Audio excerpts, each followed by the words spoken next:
And the finish is an important destination, and it's an easy place for you to start to practice to incorporate these things, because this is a place where you're stopped and you can start to look back at yourself and to see what you've done.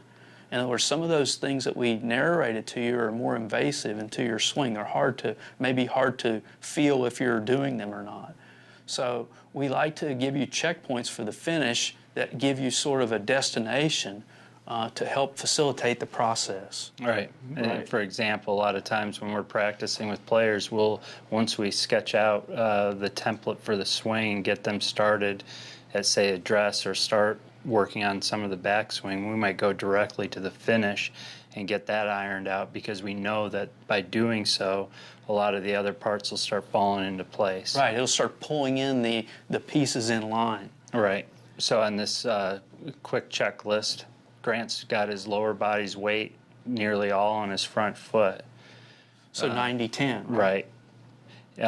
His hips have continued to move forward, right? So now he's got even more tilt in his spine and more extension in his spine. The tilt being on the picture on the right, you can see that his head is not in front of his hips. It's actually right over his right knee. On the left picture, because the hips went forward and the tilt increased, his head still hasn't moved away from the ground. That's correct, Mike. That's an important point, because when you look at Grant's the follow-through from down the line, you see how his neck is still tilted over and how his eyes are still tilted to the ground.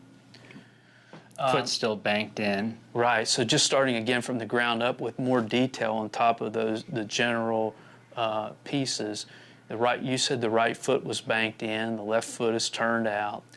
I'd like to make a note on how close there's no space between the legs here either. I'm glad you made that. That's right where I was headed, is that when you're filming yourself and you watch your swing from down the line, you should never see any space between your knees coming down, such that at the end of Grant's swing, you see, again, the right knee is nearly facing the target with no daylight between the knees.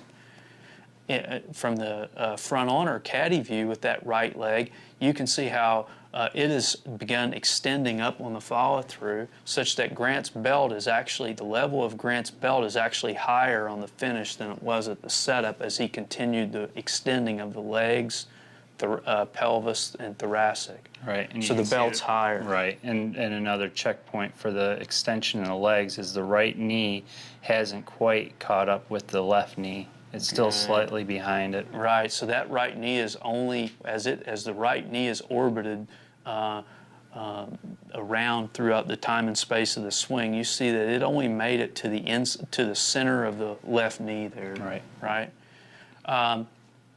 So I'd also just like to make the point from a anatomical perspective that this left knee, okay, as the belt is facing the target, this left knee is not perpendicular to the target, just like the foot. It is turned.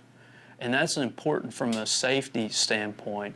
If that left knee is still perpendicular to the target, there'd be a lot of twisting, okay, that would potentially cause a lot of knee problems. Right. So we've worked our way up, the feet, the knees, a little bit about the hips, how far they've turned. They're turned 80 to 90 degrees, that the extending has raised the belt.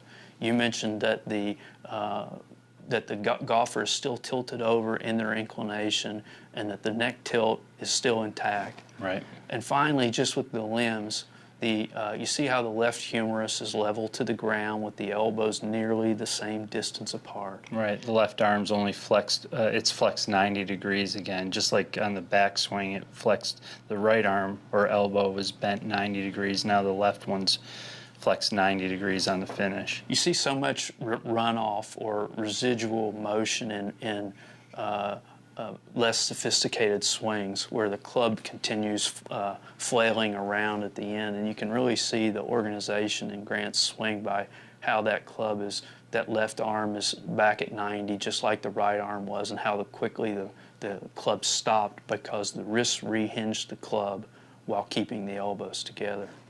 Sometimes we refer to that concept falls under the category of braking. Right.